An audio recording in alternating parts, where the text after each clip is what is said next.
ओम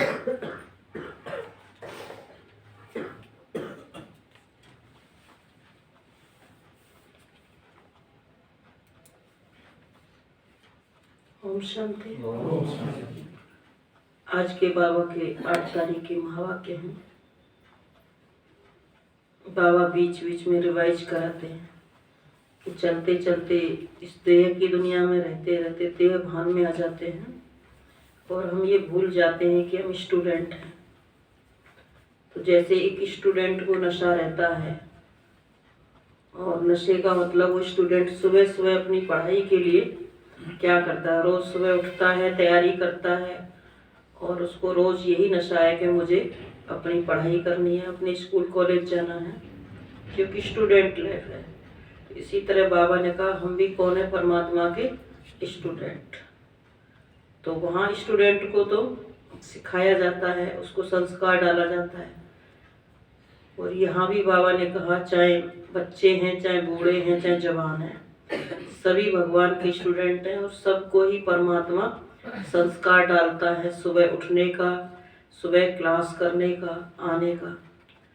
तो जो अपने को भगवान का स्टूडेंट, गॉडली स्टूडेंट समझते हैं, वो क्या करते हैं, सुबह सुबह चाहे सर्दी है, चाहे गर्मी है, चाहे कुछ भी है, जहाँ तक बाबा कहते हैं अगर बीमार हो तो भी आओ, अगर मुरली सुनेंगे, योग लगाएंगे तो बीमारी भी ठीक हो जाएगी। अगर नहीं आएंगे तो बीमारी पकड़ लेगी, अगर आएंगे तो बीमारी भी भाग जाएगी, छूट जाएगी। तो आज के बाबा के महावाक्य हैं। बाबा ने कहा मीठे बच्चे, तुम ब्राह्मण ही गॉडली स्टूडेंट हो, तुम ब्राह्मण ही गॉडली स्टूडेंट हो।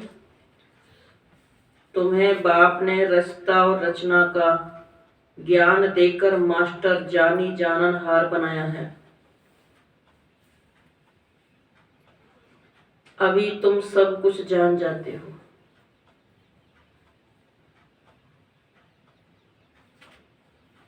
दुनिया में तो अनजाने में कह देते हैं हम भगवान के बच्चे हैं, लेकिन भगवान का परिचय उनके पास है ही नहीं।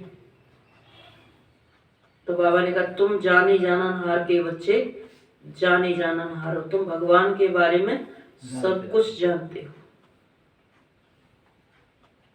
प्रश्न है, दूसरों को समझाने की फलक किन बच्चों में रहेगी?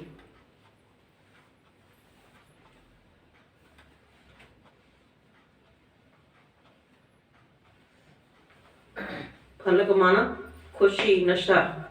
किसी को समझाएं तो वो खुशी हो, नशा हो, जो समझने वाला भी समझे कि जरूर इनके पास कुछ है, तभी तो इतने खुश हैं। तो बाबा ने कहा उत्तर में, जिनके पास ज्ञान की पूंजी है। ज्ञान क्या है? पूंजी कहो, संपत्ति कहो, जो स्वयं हर बात को समझकर धारण करते हैं।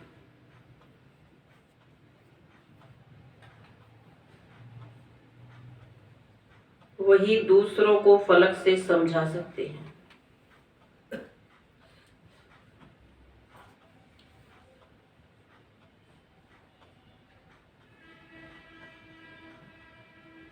तुम्हें फलक से सबको बाप का परिचय दे, उनसे वर्षा लेने की विधि बतानी है।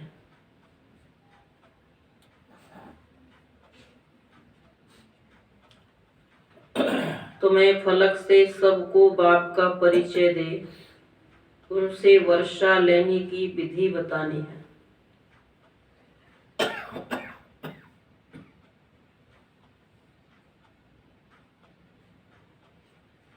गीत तकदीर जगा कर आई हूँ। ओम शांति। वास्तव में ये गीत गाने की जरूरत नहीं है, परंतु बहलाने के लिए ये आवाज करना पड़ता है। वास्तव में आत्मा को आवाज करने की दरकार नहीं है। आत्मा तो आवाज से परे निर्वाण धाम जाना चाहती है। बहुत बाजे गाजे तालियां आदि सुनकर आत्मा थकी हुई है, इसलिए अब बाप को याद करती है। इस आवाज की दुनिया में आत्मा आवाज सुन सुनकर थकी हुई है, इसलिए वो साइलेंस में जाना चाहती है। इसलिए जब कोई परेशान होता है तो क्या कहता है, मुझे अकेले में छोड़ दो, मुझे चुप रहने दो।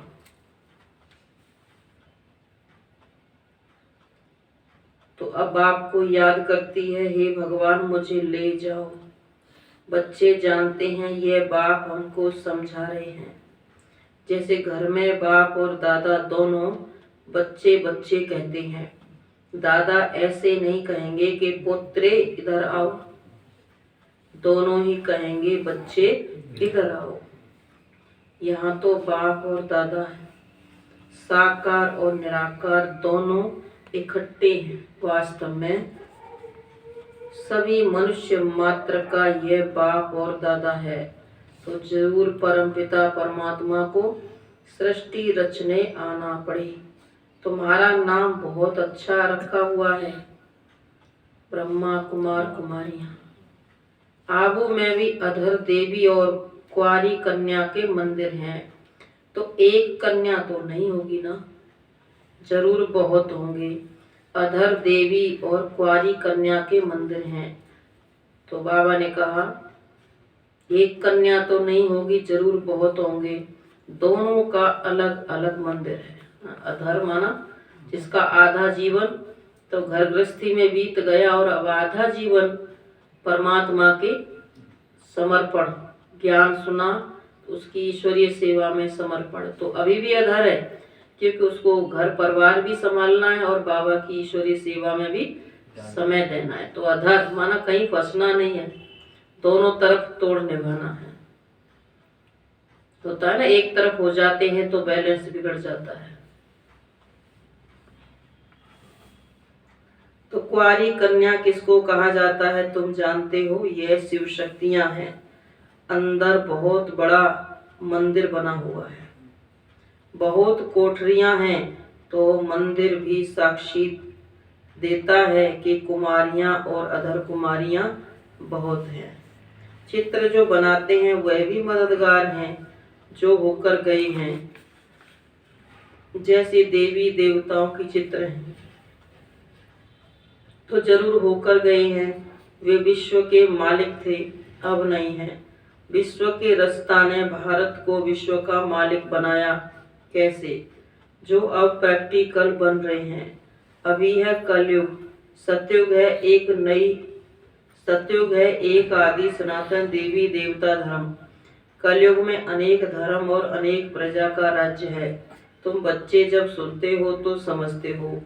बाबा यथार्थ रीति ठीक समझाते हैं, परंतु कोई कारणवश हमको धारणा नहीं होती है।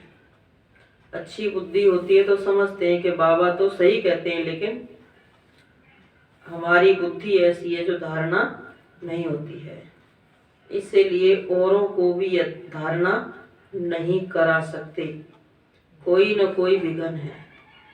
अगर मान लीजिए बाबा की पढ़ाई को अच्छी रीति समझते हैं तो बाबा हर समस्या माना कोई भी परिस्थिति है उसमें से भी कैसे निकल करके अपनी धारणाओं को बचाना है, करना है, वो बाबा युक्ति भी बताते हैं।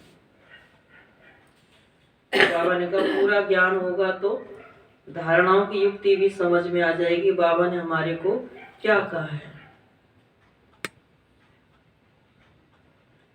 तो कोई न कोई विघ्न है जो औरों को नहीं करा सकते। फिर हम कहते भी हैं हम डल हेड स्टूडेंट हैं, हमारी बुद्धि में कुछ भी बैठता नहीं है, समझ में आता नहीं है। बाकी बाप तो बहुत अच्छी रीति समझाते हैं। अनेक मनुष्य अनेक धर्म हैं। 5000 वर्ष पहले भारत स्वर्ग था, बहुत थोड़े मनुष्य थे। सिर्फ सूर्यवंशी चंद्रवंशी वह आत्माएं परम धाम से आई थी अपना पाठ बजाने। बाकी सभी धर्मों की आत्माएं निर्वाण धाम में थी। अभी अनेक धर्म हैं, बाकी देवी देवता धर्म प्रायलोक है। तो जरूर फिर सतयुग बनेगा। परम पिता परमात्मा को ही आकर स्वर्ग रचना पड़े। भगत जो भगवान को याद करते हैं तो उन्हों को भक्ति का फल देने के लिए भी यहाँ आना पड़ता है। जहाँ भक्त याद करते हैं भारत में, भगवान को भी भक्ति का फल देने के लिए परम धाम छोड़ करके यहाँ आना पड़ता है। एक भी गुरु गति सदगति का रास्ता बता नहीं सकते। तो बाबा ने कहा बाकी वापिस सबको वापिस मुक्ति धाम में ले जाना होता है, और तो कोई वापिस ले जा नहीं सकता, ना कोई रास्ता बता सकता और ना ही कोई वापिस ले जा सकता। तो बाबा ने कहा एक भी गुरु गति सदगति का रास्ता जानता होता तो फिर उनके बिचारी लाखों शिष्य भी जाते। उन यात्राओं में तो जाकर फिर लौट आते हैं, परंतु मुक्ति धाम से फिर वापिस आए ही क्यों? अगर वो परम धाम चले जाते गुरु के साथ सभी शिष्य, तो फिर आते ही क्यों? यहाँ इतनी भीड़ कैसे होती है? तो कोई भी मुक्ति में जा नहीं सकता, न गुरु न शिष्य, क्योंकि बाबा ने कहा उनको घर का रास्ता ही नहीं पता है। अगर रास्ता पता भी चल जाए तो भी बाबा ने कहा जा नहीं सकते, क्योंकि आत्मा अपवित्र है। एक को भी वापिस बाबा ने कहा नहीं ले जा सकते। रास्ता मिले तो सबको ले जाए। अगर एक गुरु को पता चल जाए तो वो और गुरुओं को भी बता दे और सबको ले जाए वापिस। अब एक बाप आया है तो सबको रास्ता मिलता है, सभी को दुख की दुनिया से छुड़ाते हैं, इसलिए उनको लिबरेटर कहते हैं। उस निराकार को आने के लिए शरीर चाहिए, तो नई दुनिया को रचने के लिए प्रजापिता भी चाहिए। रचना यहाँ रचनी है तो ब्रह्मा भी यहाँ का मनुष्य चाहिए। सूक्ष्म बतन से उतर नीचे तो नहीं आएगा, कहते भी हैं अभी ब्रह्मा की रात है तो ब्रह्मा मुख वंशावली की भी रात है। अब अंत में बाप आए हैं दिन करने। ब्रह्मा की रात पूरी होती है तो बीके की रात भी पूरी होती है। प्रजापिता ब्रह्मा तो ठीक है, वास्तव में सभी मनुष्य आत्माओं का बाप परमात्मा को कहा जाता है। सभी उनको गॉड फादर परमपिता परमात्मा कहते हैं। सेंसिबल मनुष्य जब गॉड फादर कहते हैं तो कोई मनुष्य को याद नहीं करते। कोई तो कहते हैं वह ज्योति स्वरूप है, ब्रह्मा है। ब्रह्मा विष्णु शंकर को तो ब्रह्मा नहीं कहेंगे। तो पहले पहले परिचय देना है अपना कि हम बीके हैं। ब्रह्मा को भी परमपिता परमात्मा रचते हैं, फिर ब्रह्मा मुख से ब्राह्मणों को रचा। प्रजापिता है तो जरूर बहुत संतान होगी, इस रीति सिजरा बढ़ता है। ब्राह्मणों का वर्ण बदल सतयुगी देवता बनते हैं, क्योंकि बाप बैठ ब्राह्मणों को राजयोग सिखलाते हैं।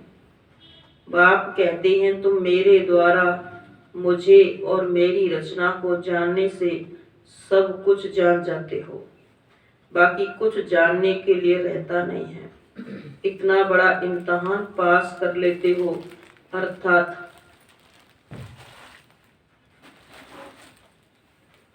इतना बड़ा इम्तहान पास कर लेते हो, अर्थात बाबा ने कहा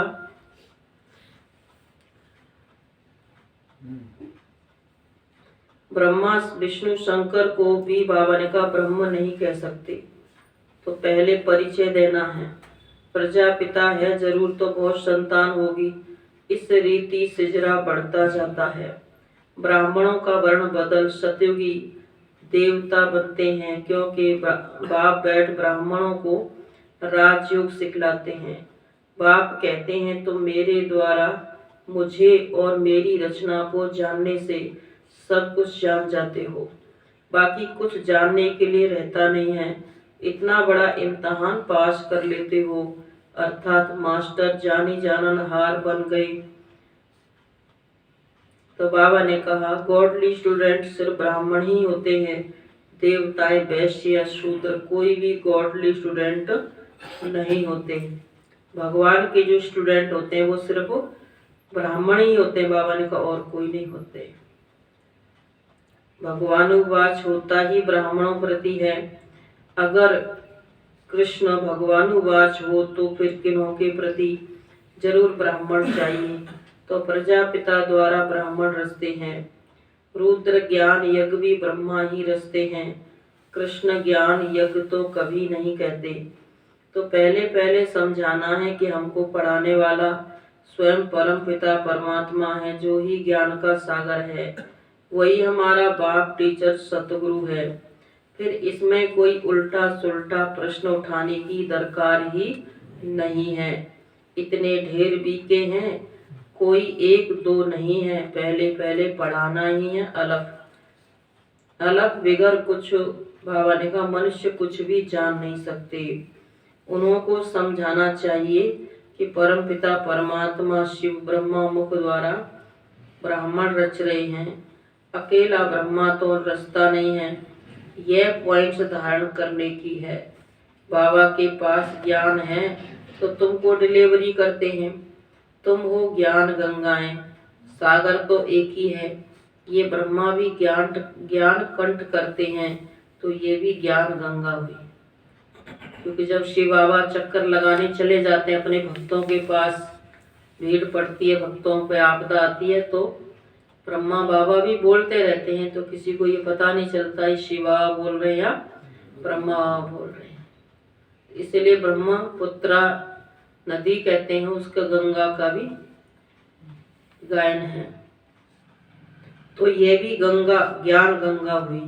ज्ञान कंठ करने वाले को ज्ञान गंगा कहा जाता है। तो ब्रह्मा बाबा के तन में तो शिव बाबा आते थे, तो ज्ञान क्या हो गया, कंठ हो गया। उसमें मेल फीमेल दोनों आ जाते हैं।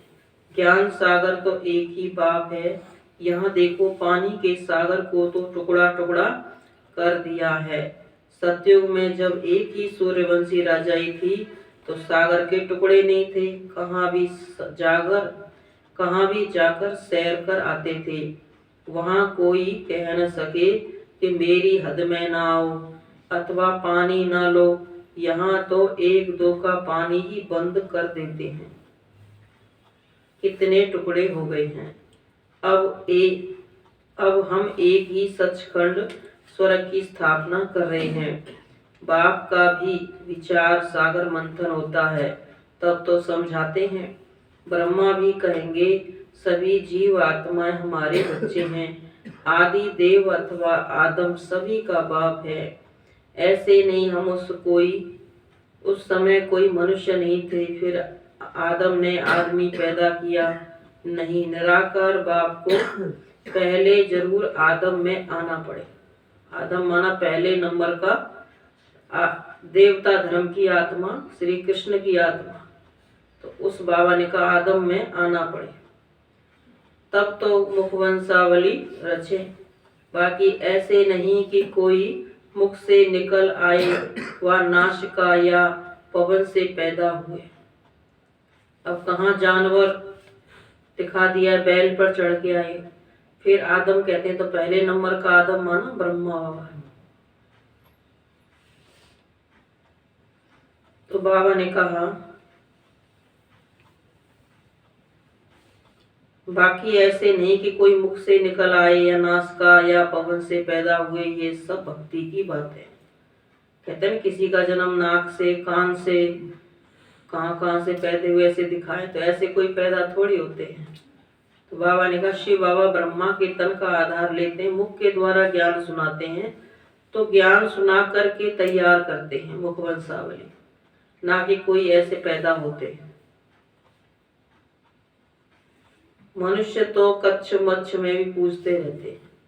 तो बाबा ने कहा ऐसा भी नहीं होता है कि कोई कच्छ मच्छ भगवान बन जाए। भगवान को अपने स्वरूप की कोई कमी थोड़ी है, भगवान में कोई शक्ति की कमी थोड़ी है जो कच्छ मच्छ का सहारा ले। वो कोई डरता थोड़ी, वो तो सर्वशक्तिवान है। वो अपनी शक्ति दिखलाएगा, अपने स्वरूप के द्वारा दिखाएगा। वो कच्छ मच्छ का सहारा क्यों लेगा? अपनी सीट पे बैठ करके कार्य करेगा, ब्रह्मा के तन के द्वारा ही कार्य करेगा। जो बाबा कहते मेरा तो एक ही तन मुकर्रर है, एक ही रथ मुकर्रर है, मैं जगह जगह नहीं आता हूं। जब जगह जगह नहीं आता है तो वो कच्छ मच्छ में क्यों आएगा? तो मनुष्य तो कच्छ मच्छ को ही पूजते रहते हैं। तो पहली बात है कि आत्माओं का बाप कौन है? जरूर वह स्वर्ग रास्ता है। अब तो नरक है, अभी हम स्वर्ग के लिए राजयोग सीख रहे हैं। परमपिता परमात्मा द्वारा, ब्रह्मा भी उन द्वारा पढ़ रहे हैं। परमपिता परमात्मा सभी आत्माओं का बाप है, ब्रह्मा जीव आत्माओं का बाप है।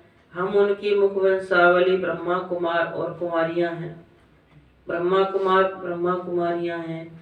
हमको ज्ञान फिर भी ज्ञान सागर बाप ही देते हैं। हम श्रीमत पर चलते हैं, हम वह तो नामी ग्रामी हैं। ब्रह्मा की मत मशहूर है।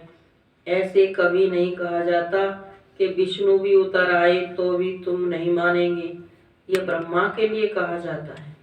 महर्षि बाबा ब्रह्मा के द्वारा श्रीमत देते हैं, विष्णु के द्वारा थोड़ी देते हैं।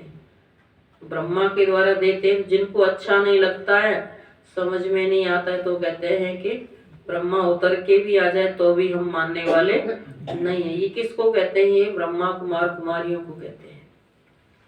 कहते अगर आपका ब्रह्मा भी उतर आए तो भी हम उसकी नहीं मानेंगे।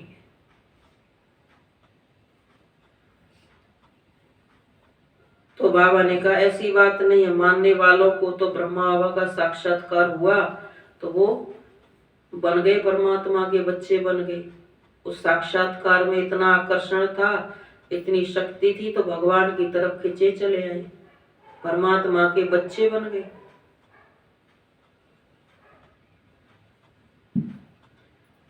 तो हमको ज्ञान फिर भी ज्ञान सागर से ही बाप ही देते हैं। ये वो आत्माएं बोलती जो देवता कुल की आत्माएं नहीं है। अगर उनका समय होगा, आने वाले होंगे, तो अगर आज कह भी रहे हैं और जब समय होगा तो आ भी जाएंगे। ऐसी कोई जरूरी नहीं है कि वो नहीं आएंगे। जब समय आएगा तो वो कुछ भी बोलते हैं, कितना भी अपशब्द बोलते हैं, ट्रेटर हैं, तो भी आएंगे जरूर, रियलाइज करेंगे। इसलिए बाबा ने कहा डरना नहीं चाहिए। हमको ज्ञान फिर भी ज्ञान सागर बाप ही देते हैं। हम श्रीमत पर चलते हैं, वह तो नामी ग्रामी है, ब्रह्मा की मत मशहूर है। ऐसे कभी नहीं कहते कि विष्णु भी उतर आए तो भी तुम नहीं मानेंगे। यह ब्रह्मा के लिए कहा जाता है। उनको ज्ञान देता है शिव। तुम भी श्रीमत पर चल देवता बनते हो, श्रेष्ठ बनते हो।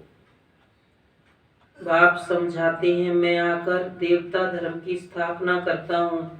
यह है जो आर्य समाजी इतनी फिटपिट करते हैं, उनको बोलो तुम देवताओं को तो मानते नहीं हो, उनको खंडन करने वाले हो। हम हैं देवी देवता धर्म के, तुम्हारा धर्म अलग, देवी देवता धर्म अलग। हर एक को फ्रीडम है, अपने धर्म में कुछ भी करे। मुसलमानों का धर्म अलग है, वह बहुत डिबेट करते हैं कि तुम ऐसे क्यों करते हो। वैसे हमारा धर्म आदि सनातन देवी देवता धर्म है, उसका ही प्रचार करते हैं। तुम इंटरफेयर क्यों करते हो? उन्हों को भी युक्ति से समझाना है, उनसे डिस्कस करने की जरूरत नहीं है, उससे वह समझेंगे नहीं। जो भी कोई आए तो बाप का परिचय दो। हम बाप से वर्षा ले रहे हैं, तुमको भी लेना है तो आओ। बाप अमर लोक स्थापन कर रहा है, इसलिए तुमको पावन जरूर बनना पड़े। बाप कहते हैं इस रावण पर जीत जरूर पानी है। हम शिव शक्ति सेना जीत पा रहे हैं। हमारा उस्ताद कैसे हमको जीत पाना सिखला रहे हैं, सो आओ तो हम तुमको समझाएं। अगर तुमको जीत पानी है तो तुम भी शक्ति दल में शामिल हो जाओ। बाकी फालतू बातें मत करो, परंतु ये फलक से कह वही सकेंगे जिनके पास ज्ञान की पूंजी होगी। अच्छा मीठे मीठे सिक्की लदे बच्चों प्रति माता पिता बाप दादा का याद प्यार गुड मॉर्निंग। रूहानी बाप की रूहानी बच्चों को नमस्ते। हम रूहानी बच्चों की रूहानी माता पिता बाप दादा को गुड मॉर्निंग और नमस्ते नमस्ते। धारणा के लिए मुख्य सार। ज्ञान को कंठ कर मास्टर ज्ञान सागर अथवा ज्ञान गंगा बन पतितों को पावन बनाने की सेवा करनी है।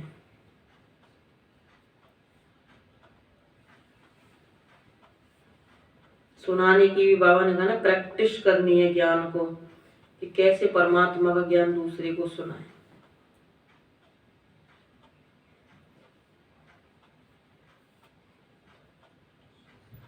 तो ज्ञान गंगा बन पतितों को पावन बनाने की सेवा करनी है। दूसरी पॉइंट है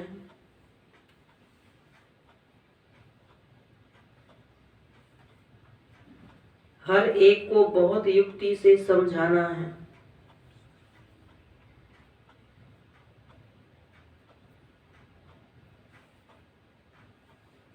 किसी से भी डिस्कस नहीं करनी है। कोई समझता है तो ठीक है, नहीं समझता है तो ठीक है, वो अपने धर्म को फॉलो करे, अपने धर्म में कुछ भी करे, जिसको भी मानता है माने। सबको बाप का परिचय देना है।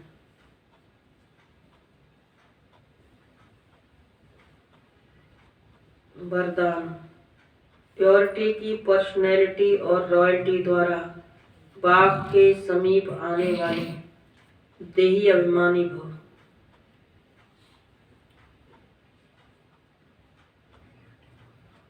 प्योरिटी की पर्सनैलिटी और रॉयल्टी द्वारा बाप के समीप आने वाले देही अभिमानी भव।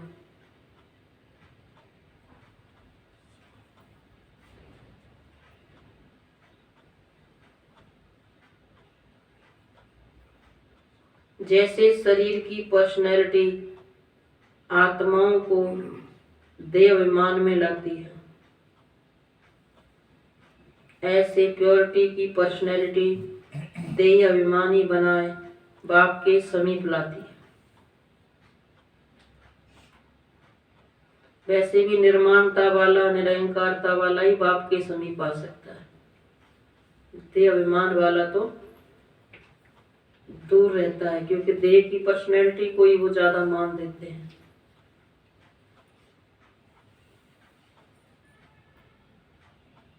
तो प्योरिटी की पर्सनैलिटी आत्माओं को प्योरिटी की तरफ आकर्षित करती है। प्योरिटी की रॉयल्टी धर्मराजपुरी की रॉयल्टी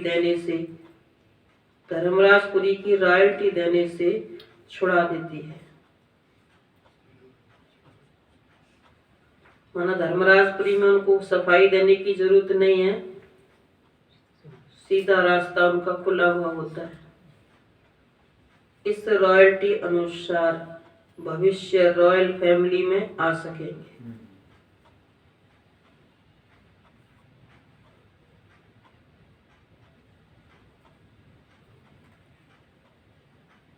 देही अभिमानी बच्चे इस पर्सनैलिटी द्वारा बाप का साक्षात्कार कराने वाले रूहानी दर्पण बन जाते हैं।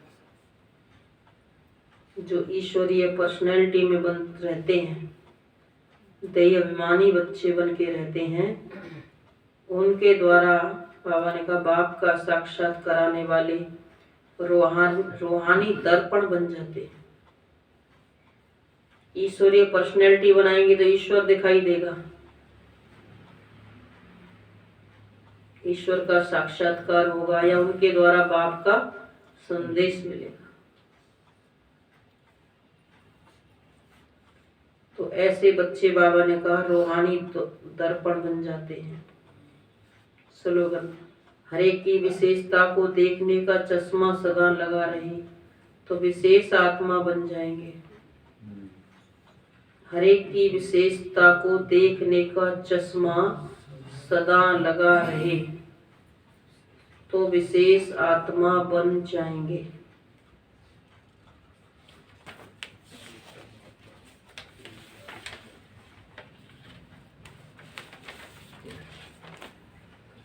मातेश्वरी जी के महावाक्य, अनमोल महावाक्य।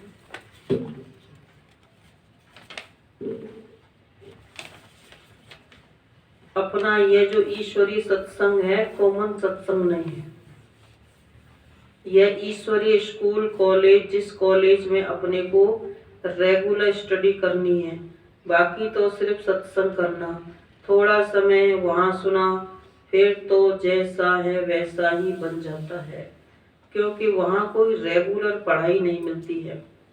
सत्संगों में तो हफ्ते में एक दिन बुलाते हैं, कोई रेगुलर पढ़ाई नहीं होती है, क्योंकि उनके पास कुछ है नहीं, क्या सुनाएंगे। हफ्ते में एक बार इकट्ठा करके रखते हैं, फिर एक दिन उनको 2-3 घंटे तक दे देते हैं, फिर इकट्ठा करते हैं। तो इसी तरह बाबा ने कहा शास्त्रों से लेते हैं चाहे गुरुओं से लें, इसलिए उनकी लाइफ भी कोई लंबी लाइफ नहीं होती है, क्योंकि जीवन का कोई लक्ष्य नहीं होता है और कोई आगे रास्ता नहीं होता है।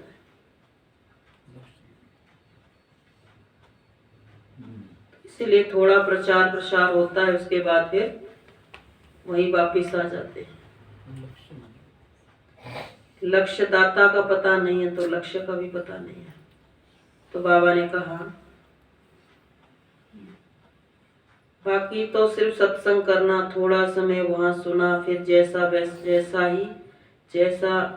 है वैसा ही बन जाता है, क्योंकि वहाँ कोई रेगुलर पढ़ाई नहीं मिलती है जहाँ से कोई प्रारब्ध बने। इसलिए अपना सत्संग कोई कॉमन सत्संग नहीं है, अपना तो है ईश्वरीय कॉलेज, जहाँ परमात्मा बैठ हमें पढ़ाता है और हम उस पढ़ाई को पूरी धारण कर ऊंच पद को प्राप्त करते हैं।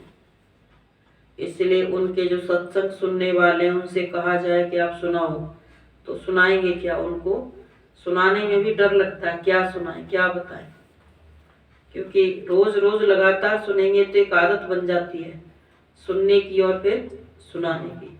और जिनको सुनने को ही रोज रोज नहीं मिलता है तो हफ्ते में एक दिन जो व्रत करते हैं उनको क्या प्रभाव पड़ता है?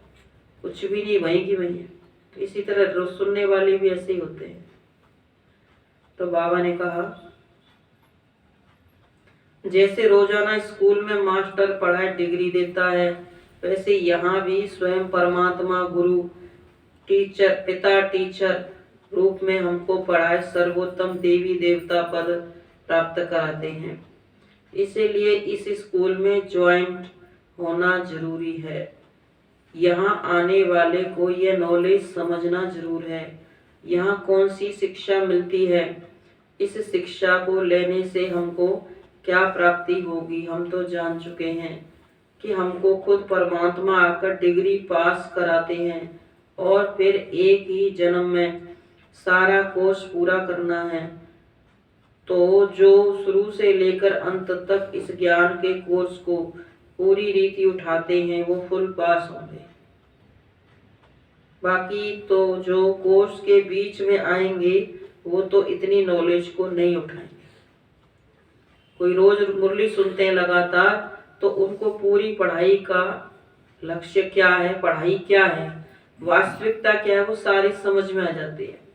और जो बीच बीच में मुरली मिस कर देते हैं उनको फिर सारी बातें समझने में डिफिकल्ट होती है, मूझे हुए रहते हैं फिर।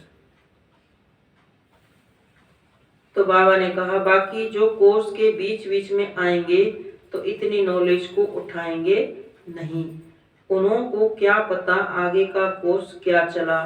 इसलिए यहाँ रेगुलर पढ़ना है, इस नॉलेज को जानने से ही आगे बढ़ेंगे। इसलिए रेगुलर स्टडी करनी है। भगवानुवाच बच्चों के प्रति, जब परमात्मा खुद इस सृष्टि पर उतरा हुआ है तो उस परमात्मा को हमें पक्का हाथ देना है, भगवान को पक्का हाथ देना है। ऐसे नहीं कि 8-10 साल तक तो चले, भगवान के अच्छे से चले और फिर उसको छोड़ दिया, अपना हाथ छुड़ा लिया, फिर देहधारियों को हाथ पकड़ा दिया, उनके बन गए। तो पक्का हाथ देना, भगवान से पक्का प्रण करना है कि भगवान अब जो हैं जैसे हैं आपके लिए हैं, और जिएंगे मरेंगे आपके ही बनकर रहेंगे, आपका हाथ और साथ कभी नहीं छोड़ेंगे। ये हमारा भगवान से वायदा है, प्रण है, प्रतिज्ञा है।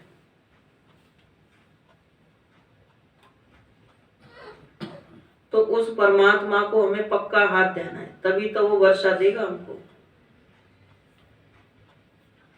लेकिन पक्का सच्चा बच्चा ही बाबा को हाथ दे सकता है। इस बाप का हाथ कभी नहीं छोड़ना, अगर छोड़ेंगे तो फिर निधन का बन कहाँ जाएंगे, जैसे थे वैसे फिर बन जाएंगे। जब परमात्मा का हाथ पकड़ लिया तो फिर सूक्ष्म में ये संकल्प नहीं आना चाहिए कि मैं छोड़ूं, वह संशय नहीं होना चाहिए पता नहीं हम कर पाएंगे व नहीं। चलो हम कितने भी कमजोर हैं, नास्तिक हैं, कुछ नहीं आता है, लेकिन हमको सिखाने वाला तो सर्वशक्तिवान है, उसने तो पसंद कर लिया, वो तो हमसे राजी है ना। और क्या चाहिए? तो फिर ये नहीं सोचना चाहिए पता नहीं हम कर पाएंगे व नहीं। कोई ऐसे भी बच्चे होते हैं, कोई ऐसे भी बच्चे होते हैं जो पिता को न पहचानने के कारण पिता के भी सामने पड़ते हैं। अपने पिता को नहीं पहचानते तो पिता का भी सामना करने लग पड़ते हैं, और ऐसे भी कह देते हैं हमको कोई की भी परवाह नहीं है। अब यहाँ कौन से पिता का सामना करेंगे? यहाँ बाबा के घर में, और बाबा तो दिखाई देता नहीं, तो जो निमित्त होगा उसी के सामने आएंगे, उसको याद दिखाएंगे, कहेंगे हमें कोई की भी परवाह नहीं है, आप भी हमारे लिए कौन हो, उनका भी सामना करते हैं। तो बाबा ने कहा तो ऐसे बच्चे भी होते हैं जो ना पहचानने के कारण पिता के भी सामने पड़ते हैं, और फिर ऐसे भी कह देते हैं हमको कोई की परवाह नहीं है। अगर ऐसा ख्याल आया तो ऐसे नालायक बच्चे की संभाल पिता कैसे करेगा? अब पिता को इतने बच्चे वो अकेला थोड़ी संभालेगा, वो किसी को तो निमित्त बनाएगा, किसी के द्वारा तो संभाल करेगा। वो संभाल करने वाले का ही सामना करने लग जाएंगे। तो बाबा ने कहा तो ऐसे नालायक बच्चे की संभाल पिता कैसे करेगा? तो मानो के गिरा, अगर सामना करने लग गया तो मानो गिरा के गिरा, क्योंकि माया तो गिराने की बहुत कोशिश करती है। माया तो चाहती है कि ये सामना करे और छोड़े और मेरे पास आ जाए, मेरा बन जाए, क्योंकि परीक्षा तो अवश्य लेगी कि कितने तक योद्धा रुस्तम पहलवान है। अब यह भी जरूरी है, माया की परीक्षा लेना भी जरूरी है कि ये माया कहती है मैं पहलवान और वो कहते हैं मैं पहलवान, तो युद्ध होना भी जरूरी है। जितना जितना हम प्रभु के साथ रुस्तम बनते जाएंगे, माना भगवान से पक्के होते जाएंगे, पक्की तरह से जुड़ते जाएंगे, उतना माया भी रुस्तम बन हमको गिराने की कोशिश करेगी। अब जो रोज क्लास नहीं करते, कुछ भी नहीं करते, उनके पास माया नहीं जाती है। माया उनके पास जाती है जो कुछ बनने का लक्ष्य लेके चल रहे हैं, कुछ बनना चाह रहे हैं। तो बाबा ने कहा गिराने की कोशिश करेगी, जोड़ी पूरी बनेगी। उधर माया कहती है मैं पहलवान, और बाबा के जो बच्चे कहते हैं हम पहलवान, तो जोड़ी पूरी बनेगी। जितना प्रभु बलवान है तो माया भी उतनी बलवानी दिखाएगी, क्योंकि 2500 वर्ष उसने अपना राज्य किया है। परंतु अपने को तो पक्का निश्चय है आखिरी भी परमात्मा महान बलवान है। आखिरी उनकी जीत है। श्वास इस विश्वास में स्थित होना है कि जीत हमारी होगी। श्वास इस विश्वास में स्थित होना है कि जीत हमारी होगी, क्योंकि परमात्मा हमारे साथ है। इस बात को बाबा ने कहा पक्का करना है। माया को अपनी बलवानी दिखलानी है कि माया आए हमारे सामने आके तो दिखाए, अपनी बलवानी दिखानी है। वह प्रभु के आगे अपनी कमजोरी नहीं दिखाएगी। बस एक बारी भी कमजोर बना, बाबा ने कहा इतने समय से तो पहलवान बनते आया, फिर थोड़ी सी बात में एक बार भी कमजोर बना तो खलास हुआ। इसलिए भल माया अपना फोर्स दिखलाई। कभी बीमारी के रूप में भी आएगी, तो कभी संबंधों के रूप में आएगी, कभी ब्राह्मण परिवार के रूप में भी आएगी, ज्ञानियों योगियों के रूप में भी आएगी। तो बाबा ने कहा माया अपना फुल फोर्स दिखाएगी, प्रकृति के रूप में भी आएगी, परंतु अपने को मायापति का हाथ नहीं छोड़ना है। किसी भी हालत में परमात्मा का हाथ नहीं छोड़ना है। वो हाथ पूरा पक्का, बाबा ने कहा वो हाथ पूरा पकड़ा हो, पकड़ा तो मानो उनकी विजय है। बाबा का हाथ अच्छी तरह से पकड़ रहा है। हाथ माना श्रीमत, अच्छी तरह से हाथ पकड़ा माना, तो बाबा ने कहा विजय निश्चित है, उनकी विजय है। जब परमात्मा हमारा मालिक है तो हाथ जोड़ने का संकल्प नहीं आना चाहिए।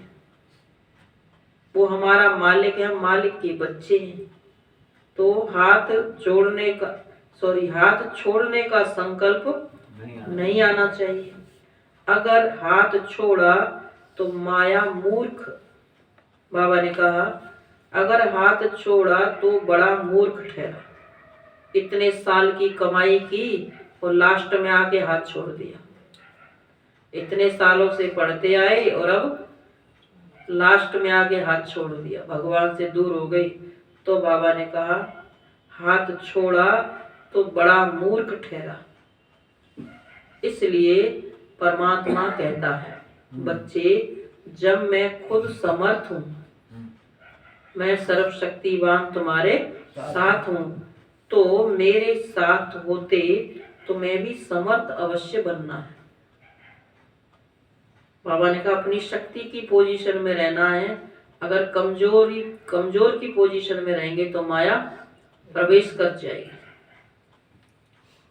तो समर्थ अवश्य बनना है, समझा? तो बाबा कई बार कहते हैं ना, इतनी शक्तियां इतना ज्ञान आपको मिला है, क्या इतने समर्थ बने हो, माना शक्तिशाली बने हो? अगर बने हो तो फिर बाबा ने कहा कमजोरी की बातें करना छोड़ दो, मुश्किल कहना छोड़ दो। समझा बच्चे? अच्छा, ओम शांति। तो आज के बाबा के मातेश्वरी जी के महावाक्य थे। तो अपनी गॉडली स्टूडेंट को बाबा ने कहा स्मृति में रखना है। तो कभी भी ये नहीं आएगा कि अभी तो हमारे को बहुत समय हो गया या हमने बहुत पढ़ लिया। तो जब तक पढ़ाने वाला पढ़ा रहा है तो बाबा ने कहा पढ़ते रहना है, क्योंकि 21 जन्म का वर्षा लेना है तो पढ़ाई भी लंबा समय चलेगी। अगर 1-2 जन्म की बात होती तो पढ़ाई भी पूरी हो जाती, जल्दी से बाबा पढ़ा देता। तो 21 जन्म तक बाबा ने कहा, जैसे राजा के घर में जन्म लेंगे तो राजा ही बनते रहेंगे, महाराजा के घर में जन्म लेंगे तो महाराजा बनते रहेंगे। तो पढ़ाई की प्रारब्ध भी लंबी है तो पढ़ाई भी लंबे समय तक चलेगी। तो इसीलिए थकना नहीं है कि कब तक चलते रहेंगे, कब तक मुरली सुनते रहेंगे, रोज रोज कब तक आते रहेंगे। यही तो हमारी वास्तविक कमाई है जो हमारे साथ जाएगी, और तो सब टेम्परेरी है। तो ये पुण्य की पूंजी है। ज्ञान क्या बताया बाबा ने, सबसे बड़ी पूंजी है, संपत्ति है। तो दुनिया में भी बड़ा उसको माना जाता है जो अपनी संपत्ति का दान करता है। तो बाबा ने कहा तुम बड़े सबसे बड़े संपत्तिवान हो, तुम दानी हो, तुम ज्ञान का रोज दान करते हो, रोज भगवान से लेते हो और दुनिया को देते हो, सुनाते हो। ओम शांति।